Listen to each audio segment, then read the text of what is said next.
What's up, guys? This is the Yeet Fishing Podcast. I'm your host, Tyson Belknap, and your co-hosts are going to be Taylor Hadlock and Shannon Bradford over here. Topic today is going to be rods, reels, and line. But first things first, I think we should talk about first trips we've had going on lately. I mean, we've got that itch, just barely got ice, but we'll talk about that in a second.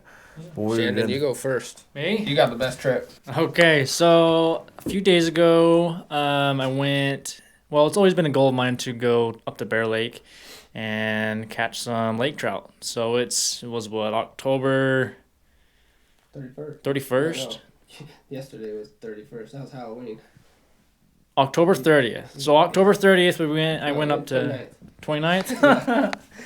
So October 29th, I went up to Bear Lake with a buddy, and they're getting ready to spawn right now.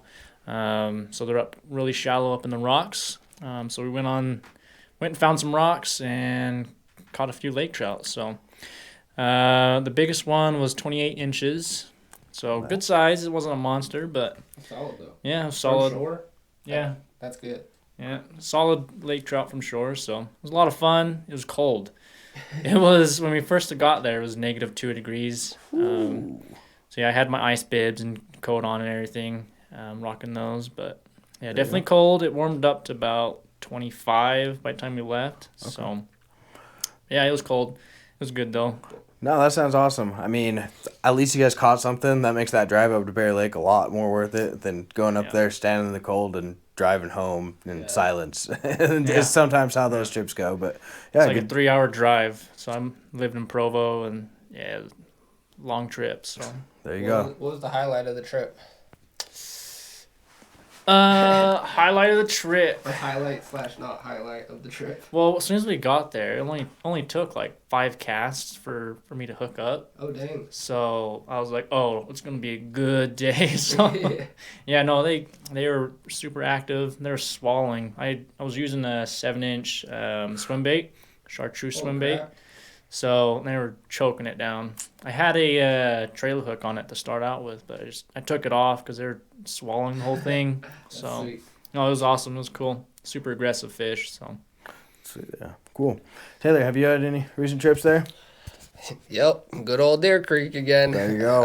I've been, like, my goal has been to dial in on Deer Creek, really figure it out, kind of know where the fish are moving.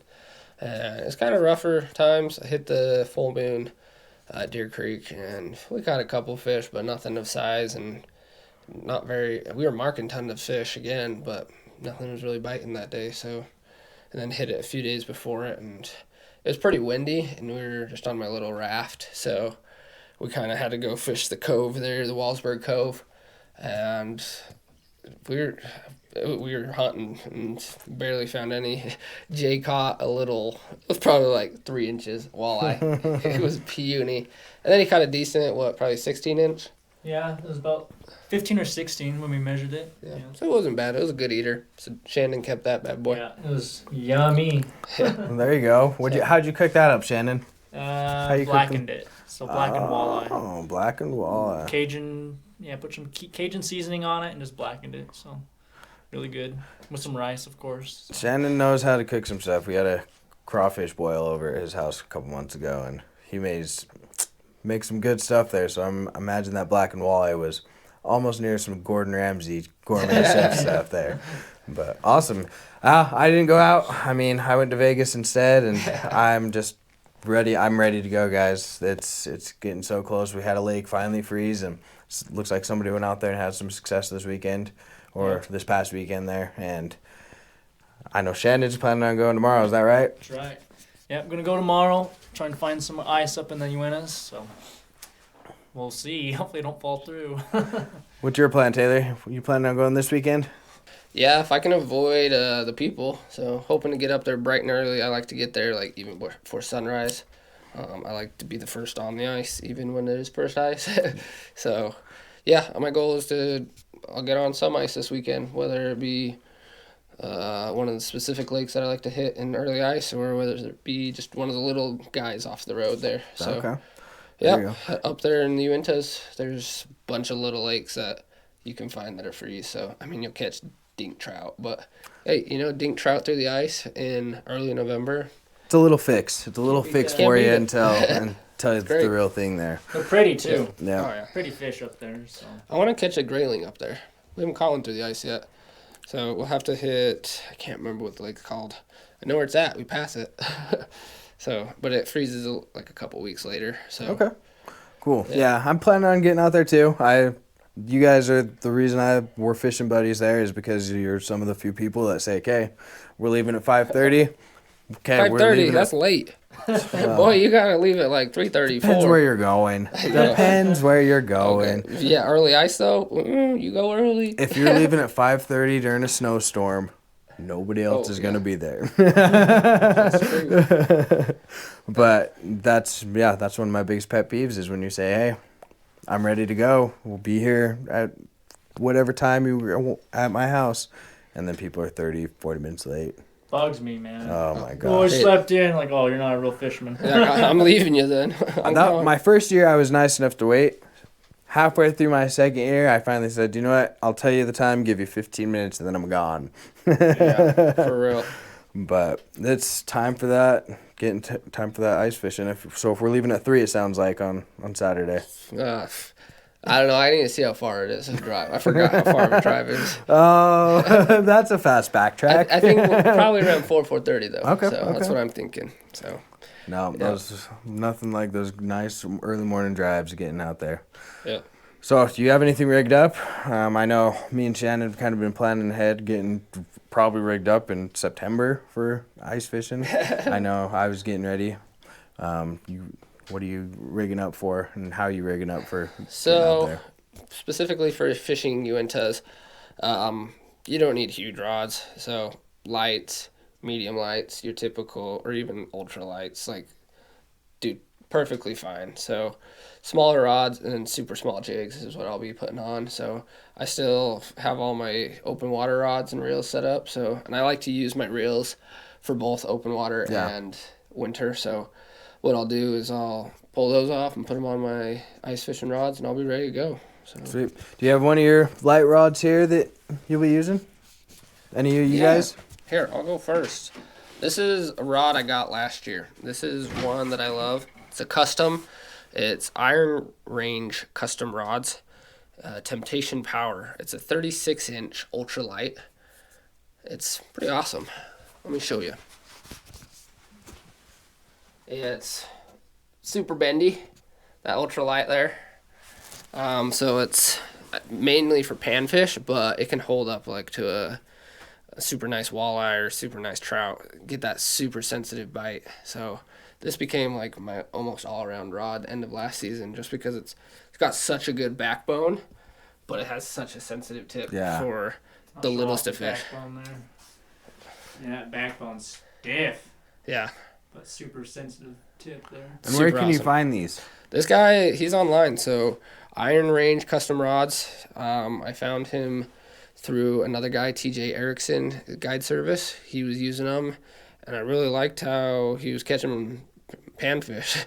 And so I didn't have a panfish rod last year, but I wanted something that was just more sensitive. And so I found that, and I was like, heck yeah. It's actually super good price. I think it was only like 60, 70, $80. Yeah, that's not crazy. Under the hundreds. Yeah. No, So, that's I mean, fine. you're going to pay money because it's a custom rod, but it's worth it. I've loved it. I caught a largemouth bass on it last year, fishing for bluegill, and it held up great. It's a great bass. Yeah. So you got a panfish rod, and it turns out to be a great universal rod for $67. So that's a great payout right there. Yep. Again, that is going to be Iron Range custom rods. Iron Range. Yep. 36 inch too. I like that longer. Last year I switched all my rods over from that short to long and love it. I'm a fan for the long rods. So. It's nice being able to sit back in your chair. I think you don't realize it when you're younger, but we're getting to that. We're getting to that age where bending over our whole hurts a lot. Shannon, what rod you rigging? Oh. All right, so I want something a little longer like Taylor's there, but I just got this Lew's. It's called the Max Smash. It's an ultralight rod, but let's see how long it is here. All right, it's a 24-inch ultralight. So I got it paired with 4-pound line. What pound did you like to use on your ultralights? I use using braid, so I have 6-pound braid that I'll tip with 4-pound line fluorocarbon. So that's what I like to throw. So I just got this rod here that I'll use electrical tape it on there, and set it just the way I like. I'll go with anywhere between 2 to 4, depending on, especially with my ultralight, those little panfish on that 2-pound line. It's a lot of fun, but just depending on what you're working with. And then I think I have so I have a light, like an ultralight, and then a light. So that's where I have my 4-pound. Kind of just each rod going up. Besides going up to when I get to my mediums, then I'll generally run the same thing, but we'll get to that in a second there. Yeah. Like that color though. I love the red. Yeah. Not losing that. I have the light version of this too. I love the rod. I wish it was a little longer, but they do really good. Caught kokanee on it, trout. Kokanee with the ultralight? Yeah, that's not an ultralight. That's a fun fight. It was a little flimsy on that, 'cause you got the big flasher, but it did all right. And then, trout and panfish. So it's a good rod. Just 4-pound mono is what I run, and then a smaller reel. But I usually like to use my open water reels but I guess on this ultralight, I have a smaller reel. So. No, I mean, it's all where you're at and where you're going and what you're fishing for is pretty important with your rod combos. I mean, yes, you can catch other fish with other different setups. It's done all the time. I've caught perch on my medium heavy setups before, but it's when you're targeting those fish and I want to get those big ones or when they're being finicky that you want to have those certain setups, or have a good setup for a big fish. If you're running that and a big sturgeon comes along, I don't think we'll win that fight. But I have seen some guys reeling some pretty impressive fish off of some smaller rods with a lot of patience is what that takes. Yeah. But that's also where it's not good for the fish. It wears it out, and that's where you're having this good gear is kind of important as well. Real quick with that, to go with reels, kind of the light rod, it's tricky in what reel you put on, because you could get a 3,000 reel, and that's on a big old on an ultralight. It's just awkward. So I pair it up with a smaller reel. This is the Fluger President reel. It's the 25 size, so it's their smallest size. And so if I was to throw my 30 on there, it'd be super awkward. So definitely make sure you're pairing it with the correct reel, or else you're going to be having an awkward time. It's not a fun time. Well, me and Shannon were talking about this before we started today. They say one thing on one brand and say something else on a different brand. Like mine say 3,000. This one doesn't say anything besides the gear ratio. And then Shannon says a number 25. Yours says a 25 there. So this Tyson's there. One of yours says 3,000. This one says 200, and it's about the same size reel. So I don't know. It's weird. Every brand has their own sizes, and it's kind of confusing and weird. But if you look at the gear ratios, and there's a conversion you can do for that for the different types of reels and stuff. I'm not that into it. I'll specifically go for a 2,000 or 3,000 because that's what I know it is. But there, if you want to really get into it and see if your reel is compatible with something like that and don't want to spend the money, you can look at the gear ratio and see if that is what's accurate with the normal 3,000 or 4,000 reel. So that is a good way to go about it. But yeah, and going into kind of just your setups and everything, like he was saying, if I put this on his small rod, It'd be awkward. it would be really awkward. It'd be heavy It too. would be super heavy. The weight would be weird. You'd have a awkward time setting a hook with a fish, and I feel like your hand would be dead because you're not having something else to balance it out there. But that also goes into like what you're fishing for. So this one right here, you'll notice is significantly longer. Some of these guys have some longer poles too, but hey, it's not the size of the pole, it's how you use it. But with that being said, I don't have a 2-pound or 4-pound monoline on there. With this big guy, I'm going with a braided line.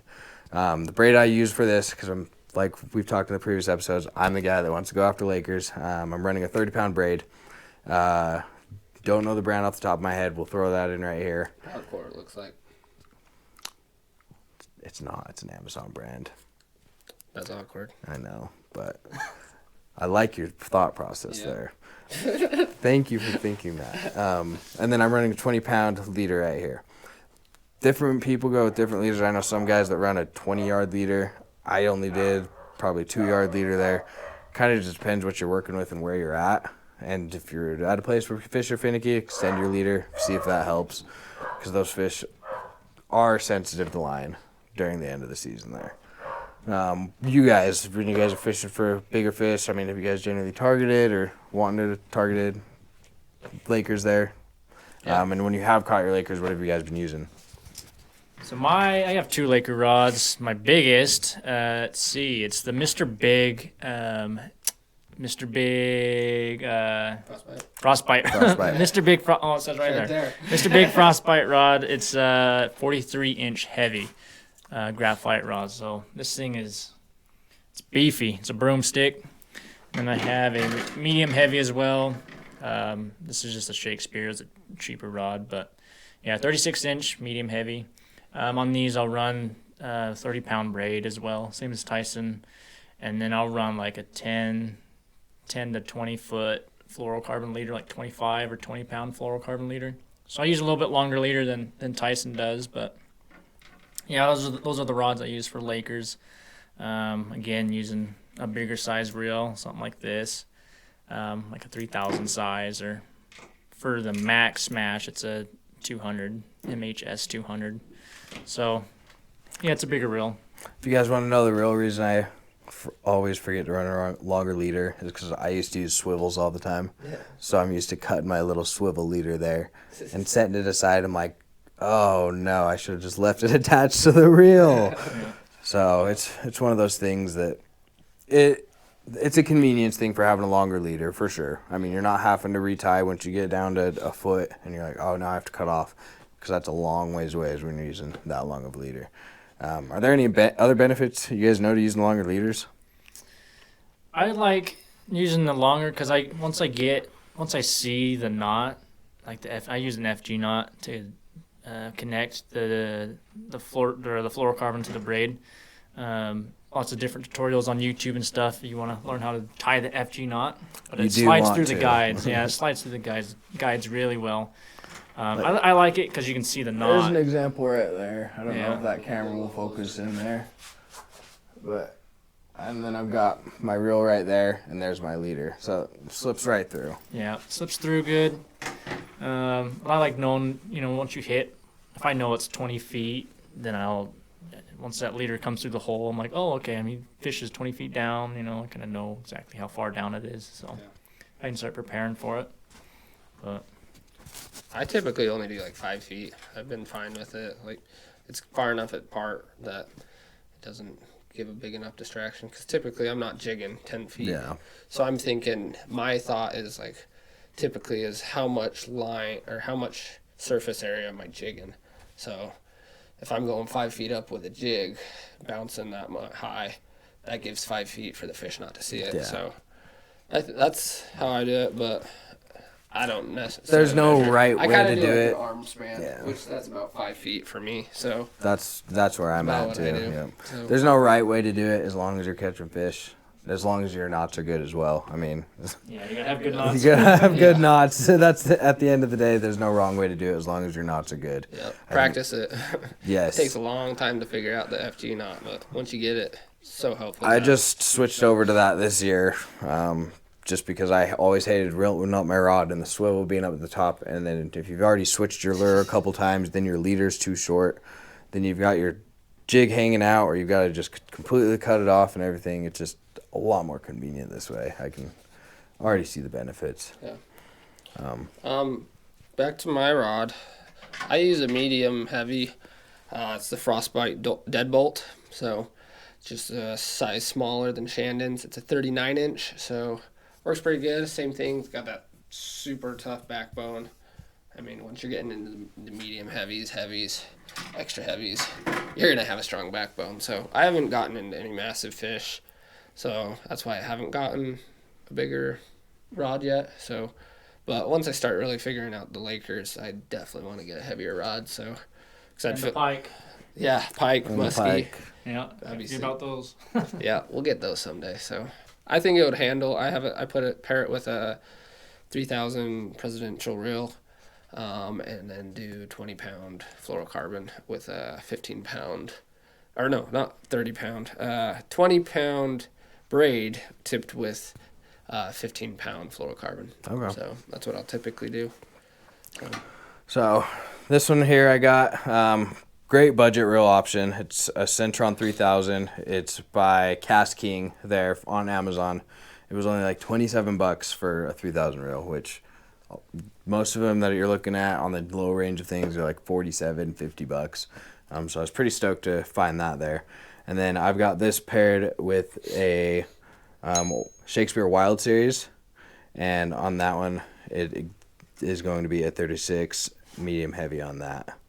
Tube Me and jig. Tyson got this rod on a deal actually. What was it, $10? Yeah, at Shields? yeah. Dang, that's good. He $10 texted on me. He's Shield. like, "Bro, look at this $10 rod Yeah. or $10 pull." It's been a great rod. Yeah, it's good. It's a great rod. $10. I mean, see if they're still there.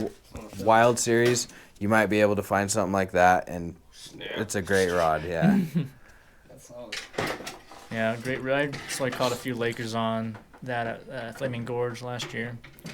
But let's get into a little lighter for trout. Everybody in Utah loves their trout. Yeah, what are the main rods for that? I use a medium light for trout. I think medium light is just the go-to for like you could do if you were to buy just one rod and reel like setup, it would probably be a medium light. Yeah. You can do like panfish with them. It's a little heavy for them, but it handles trout and walleye perfectly fine. You can handle some bigger species like some pike and carp and Lakers, but you know you're little. You might be a little outgunned on that, but yeah, nice pull for just about everything. But this is the Frostbite Smoke Show. It's a 37-inch medium light graphite rod. Phantom Black series. Hot dog. So this one's I love this, and I'll show you why if you want to hold that mic. Yep. So let's see. The eyelets on this are titanium, so you can just bend it all the way down and flick the ice right off. And it's every single eyelet all the way to the tip. But yeah, you build ice on those and flick it right off instantly. You never have to worry about breaking them. And this is what happens when you do it to a normal one. Really, it just bends. Don't pop them back up. Yeah. You know, it just bends. It just bends. After you do that a couple times, it breaks. Yeah. So. I'm with you. Same with me. All around rod. It's my medium light. I got the Smoke Show 37-inch. So what was Same yours? rod. Yep, same rod. Smoke Show, yeah. I'm just not as fancy as Shandon. I got the what's the series called? Oh, there's Whatever Frostbite's cheaper series is. You know what? I got it pulled up right here. Oh. So you keep talking. I'll Yeah. look that up. So mine, I love this. I pair it with That's going to be think her it's a- Twilight series, by the way. Twilight. That's it. Twilight series. I pair it with a 3,000 presidential reel. My medium heavy I do at 3,500. That's what it is. So, love this. This is kind of like my go-to. I'll typically do like my smaller baits with this, and then I also have a medium true grit that if I'm wanting to throw something a little bit bigger for trout. So if I want to throw like a big old tube jig or something, I do that just so I have that little bit bigger backbone. Just so when you're jigging, it's not just so Yeah. just that. So I'll typically take those two together and kind of go between the two, and switch. But the medium light Smoke Show, great all around rod for trout, small walleye. You could hook into anything and actually be fine with it. I feel like. It's a great point you make there. So the main thing you want to think about when you're choosing a rod, I would take some line and maybe the lure or the jig that you're going to use, and while you're at the store, like Sportsman's will say, kind of rig that up and see how the rod reacts to the spoon and a jig. You don't want a super flimsy rod like this medium light here, or this ultralight, and you don't want to put a big heavy spoon on that because the action's just not going to be there in on that spoon. So yeah, the main thing I would just pair your rod with the lures that you're using. The species you're chasing kind of goes into that, but I'd say more so on the lures, the weight of your lures. So. Yeah. No, I definitely agree. And once you start with ice fishing, you think that you just need kind of your basic poles and everything like that. And then you start going and getting those bigger lures and things like that, going after bigger fish, and that's when you realize it. So don't make that mistake. Go out there expecting to catch big fish, and you have the wrong gear. That's a sad day. But YouTube will also help with kind of what real rod and reel setup you should use with certain types of lures, and they can give you a lot of different options too of what setups to go with for what you're targeting with your lures and what rods to use on that, and that'll kind of give you a good idea of what not to cross mix with anything. Kind of want to talk about different fish species then. Because I mean, we got the panfish all the way up to lake trout, muskie, pike. You're not going to use the same rod for those. Panfish, what rod are you guys using? What are you going with? Ultralight or light. Ultralight or light. I like the ultralight more. Yeah, I think everyone, going with the ultralight light. Nice. What reel? We haven't talked about inline reels yet. I don't have any. You guys got any? I hate them. I hate inline reels. I will never use one again. Got rid of the two I had. Nope. They're only really good for like smaller panfish, I think, because it eliminates the line twist. But then if you change your jig, you got to spend the couple minutes to adjust your weights and everything. Adjust the brakes on it. It's like a bait caster. Not a fan, but some people love them. I've heard people that like them. I actually was listening to the podcast the other day that this guy was using fly reels, which I thought was kind of a sweet idea there. Yeah, he only uses fly reels. Ice fishing? Ice fishing, Wow. Yep. And I thought that was a pretty cool concept because it's almost like an inline reel, but you don't have to adjust your weights. You're not having to do anything like that. So I thought that was a pretty cool thing. It's a 1-to-1 ratio too, so he's not ripping them in. So. Yeah, yeah, exactly. But then you got your spinning reels, which is generally what I feel like we're most comfortable with. And I mean, I heard that they have ice Tenkara. Is that how you say it? Tenkara rods now, which that'd be cool. I'm down to get one of those and try it out. Check it out. Yep. I agree. Ultralight, panfish all day. Spinning reels all day. I'm getting an inline reel this year, so we'll test it out. I'll tell you guys later what I think of it. I mean, yeah, some people love them. I personally hate them, but I'm also the guy that wants to get out there, start fishing, and not mess around with anything. Yeah. Anything bigger than like bluegill and the panfish, I wouldn't use one. I'd just go to spinning, but panfish might be good. I lost a laker at Flaming Gorges when I was the final straw. The green the pickle reel or whatever, pulling it up. Reel wasn't doing anything. So I started pulling it up by hand. Well, how big of a mistake is that when you got a fish on?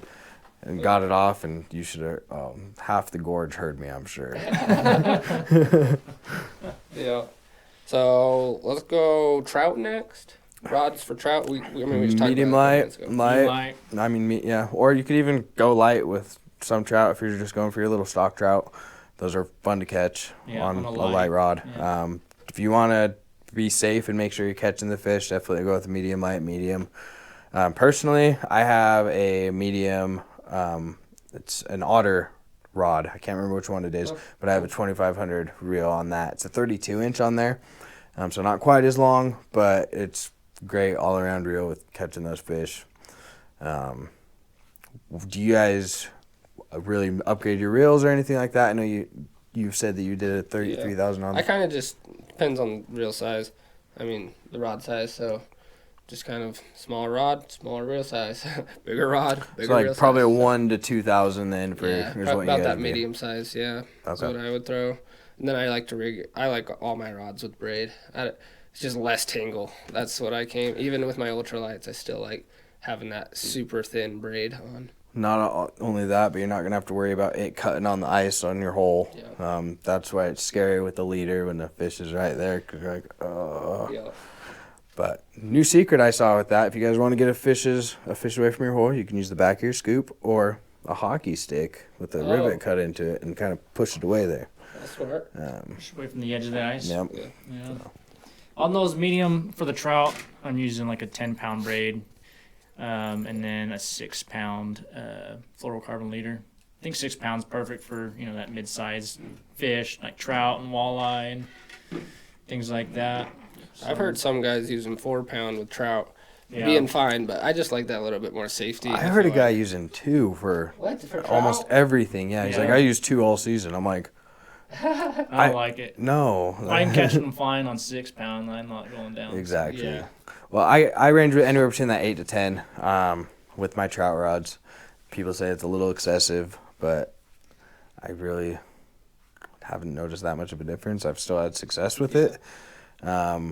But I think when you really start getting into that 10 to 15 pound and trying to put it on this reel, it doesn't work out that well. When you start doing that, the line doesn't stick to the reels. So that's part of where putting the right type of line on the right size reel is important, especially with your braid, because your braid doesn't have any memory. And so if you're trying to put 20-pound braid on a 2-pound reel, it won't stick. It'll just unravel every time you're going out, and it's a miserable time. You're just dealing with a rat's nest and just wasted a whole reel of braid. Yeah. So. It's not cheap either. It's expensive. Braid's expensive. Holy smokes. But it lasts. I mean, do you guys change your braid every season? So here's a trick I like to do. I flip my braid. Mm-hmm. So I put enough on it that I know if a fish takes it, it'll take it, and I'll still have line in the back. But what I'll do is I'll empty a reel, and then I'll flip it. So I'll open the bell on an old reel and reel that on. Yep. So the braid that's been used is now at the bottom, and the braid was on bottom before basically has never been touched before. Yep. So now that's on top and basically a new braid. So you transfer. I've been my whole life. You would transfer. You've never done that? I've never done that. Yeah. What the heck? So you would transfer this braid to this reel, take all of the new braid onto there, and then now you have a new fresh type of braid because it's at the bottom. I've been wasting money, bro. And that's a great hack there. I don't do it with fluorocarbon or monofilament. I just do it with braid though. Braid doesn't go bad Yeah. for 3 or 4 years if you take care of it. I mean, yeah, your first little probably 20 yards. I change that, cut that off every year. But if you have enough on there, it's good for a long time, especially if you keep it stored correctly. Yeah, I'll typically do 2 years, so I'll flip it 1 year, use it the next year, and then get new braid. So get 2 years worth of it. Did replace all of mine this year, but I think I had it on for about 3 years, and It's a minute, bro. Yeah. caught some fish. I mean, and it didn't break. So what fish we on now? Walleyes? Should we do walleyes? Yeah, walleye. Medium light for sure. Medium light works for everything basically. I would also go up though, medium light to medium. Yeah. That's what I do. I got my tip from Clayton Schick. He was saying he likes to use the smoke show, which is medium light, and then he also likes to use the true grit medium, depending on what he's throwing. So he'll throw his smaller jigs on that true grit, this medium light, and throw the bigger jigs on the medium. So that's what I like to do. Just kind of depends what I'm throwing, but switch off between those two. Because you're jigging a lot with walleye, I feel like, especially spoons and all that, track them in. And so having that medium, it's going to be so much easier on your wrist. Your arm's not going to get as tired. Yep. And your rod's just not going to be like, so it's going to be it's going to actually make the jigs, the spoons, all act like they're supposed to. So that's what I like to do. Well, and kind of grouping into that as well is going to be our kokanee with our walleye. Oh, yeah. With that size, yep. When you're fishing for kokanee, you have a big old dodger on there. That's kind of what we're talking about. It's a big oval that you pull up and down. Spoon, basically. Drags the fish in. That will bend your rod if you're not set up correctly. That will you won't know you have a fish at all. That's true. So that will also need a medium if you depending on the size of dodger you're using. Yeah. I think we can also throw in probably for medium and medium light bass. Yeah. Yeah. I'd say, yeah, definitely. I mean, especially if you got the longer rods. I've become a big fan of the longer rods just because they have that bigger backbone. Yeah. So, I mean, yeah, you easily could go for bass with a medium light as long as it's longer. If you're going a medium light on a shorter rod, you're not going to have as big of a backbone. So that's what I would say is if you are going to go medium light for bass, make sure it's a longer rod so you have that backbone, because bass, they have some crazy head shakes. And They can have some good runs too. yeah. Yeah.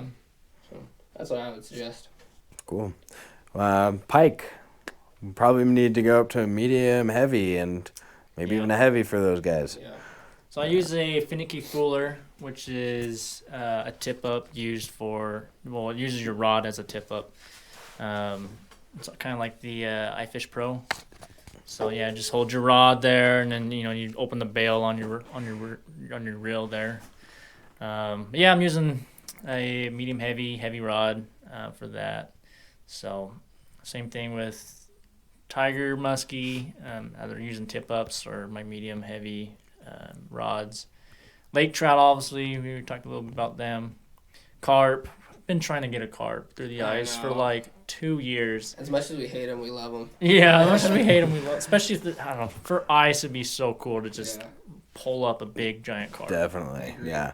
Well, and kind of going into why you need those big reels for those fish, I can't believe we haven't said this word the whole night, is drag. True. Drag is where it's this little knob up here. You move that around, you kind of hear that clicking, and if you hear that clicking a lot with a fish on there, that's a good sign. But that's kind of where you adjust how much the fish can pull and how much you can reel in while that fish is pulling. Having low drag is going to have that fish be able to pull a lot of line out without any pressure or anything like that. That's a great way to wear them out. And having high drag is where you are going to be fighting that fish and he can't pull anything, and a lot of times will pull the hook out. It becomes pretty important when fighting those bigger fish. You slowly start to learn it over time. It's something you got to dial in for sure. Yeah, it takes practice. I think we've all been there, but when I first started, I used to live down by Lake Powell. And, we go after stripers. We throw on 10-pound mono and cast out, but we tighten our drag all the way. Like when I was first, a beginning fisherman, I was like, we'll just get them in as fast as we can. Yeah. If they break that line, then oh well. Yep. But yeah, no, I use 6-pound for. You started buying your baits and lures and stuff, huh? That's true. I started buying my own stuff. Yeah, I learned how to use the drag. I use 6-pound for everything now. You can catch a monster trout or monster carp on 6-pound easily with the right drag. So anyway, drag's important. Yeah, drag's one of those things. I mean, and mess around with it, honestly, too. I mean, when you're out at Schofield, this is honestly how I learned to go out at Schofield, just catching fish hand over fist. Okay, well, let's start messing around with this drag and, seeing how they fight with it and where I need to adjust it for this size of fish to pull. Mm-hmm. And, you definitely get to learn to adjust and do things like that just with practice. And you don't want to practice when you've got a big mama on there. Yeah. What I like to do is I like to have my drag looser than tighter. Because, well, depending on what you're fishing for. Regular trout, I like looser than tighter. Because if you're yeeting it, like, if you're going to get it, hooks at it, and it's super tight, and that fish has a good hook on it, you might pop it too much out of it. So I'd rather have it loose, so that when I get the hook set, a little bit of drag pulls, and then make your friends think you got a bigger fish. Yeah. And they're like, oh, what you got? And you hurry and tighten it up so they don't notice. And then that way you can kind of just adjust it from when you're hook setting. So if you're hook setting and it's pulling, like Shandon, that's a good one right there. It didn't pull too much. Yeah. But then if you go like this. This one's hard, yeah. Now it's pulling. That's too loose. That's a good sound though. I love that. A great way to test your drag is just pull down your line. You can see the action of the rod there, and once my rod loads up, that's when I want that drag to start clicking. So right about there is good. Once the rod loads up, the drag can take off. So that's another thing. Quick tip of the week is when you're fishing outside, you're going to build up ice on the end of your line. And that's going to suck because you're jigging up and down. Ice is going to build up. especially if you're using braid, it's gonna build up. Rather than just trying to break it off, do what Shannon did. Pull the line from out. Yeah. Don't pull it from down here. Pull it back there. Like it'll go through the eyelets, the guides, and it'll break off through there. So I like to reel it in and pull it. So Chapstick works as well. That's Oh, really? Yeah. I've heard that. Yep. Yeah. never tried that. Just put that a little bit on there on your line, especially with your tip ups, and just. Ooh. And then you also put it on the eyelets. And yeah, I have a thing of chapstick in my fishing bag just so I can put it on my eyelets there. Oh, that's good to know. I'll have to try that. There Good you go. stuff, The yeah. quick tip of the week. Should we call it the quick tip up of the week? Quick tip up of the week. There we go. Yep. We start that every week. Quick Tip up of the week. I like it. Cool. Well, guys, I think we covered quite a bit and maybe a little too much for these guys, but watch it in slow motion and or watch it twice. Watch it twice. And that should help us and that should help you guys become better fishermen. Yeah. Other than that, guys, Well, what's your favorite rod? If you have one go-to rod and you only have one rod and reel setup, what would it be? I think we're medium light is universal. You're gonna be able to catch anything or Yep. Medium I light. medium light. Medium light. All day. Super universal. The 3,000-ish size reel, So, I like my bigger reels, but Yeah. Do it. Medium light. That's what you guys need. If you're wondering what rod and reel to get, I specifically say the Smoke Show medium light. It's not too bad a price. Don't remember what it is. it's like 50, 60 or something. Yeah, 50 for just the rod, somewhere around 55, I think. Yeah. So, If you're starting out though, you can go to Sportsman's. They have some for 10, 15 Oh, bucks yeah, that are sure. Yep. about the medium light area. we got this. It's the ugly stick. It's got the reel, and this is a medium light rod. It's not too bad. I don't remember the length on it. Cheap combo. Looks though. like a 32. Yeah. And, this is the medium heavy. I have a medium light. So this is a 30-inch. And the medium light, I think, is like a 28-inch. So it's like $40, $45 for the combo, the whole thing. So if you're just wanting to get into it, great little setup. That was my first rod I ever had for ice fishing. Loved it. Used it the whole season. Didn't have anything else. And then decided the next year I needed an upgrade. So That's how it starts. if you're wanting something a little bigger, I would definitely suggest looking at custom rod builders. I love this. This is definitely one of my top rods now. Not a sponsor, Nope. Try to please. Yep. Mr. Iron Range, please.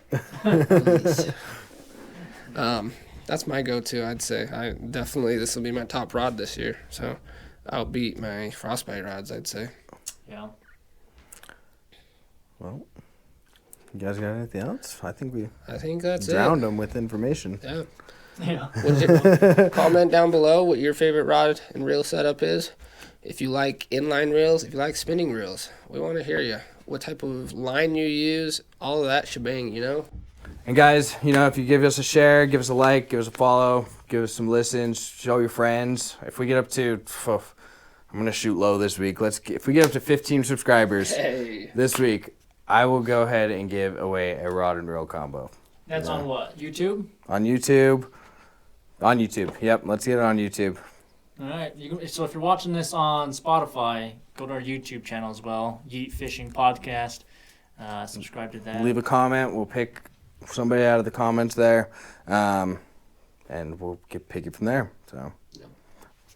Other thing, where can we find you guys? You guys on social media so we can see your upcoming ice fishing events? Yeah, I'm at TNT_fishing on Instagram there. That's all I got. Shannon's a little bit more in there. Shandon Bradford Outdoors on YouTube and Instagram. So. And I'm T-Chad Outdoors on Instagram and YouTube. So go follow us, like and subscribe to that as well. All right, Yeet Fishing out.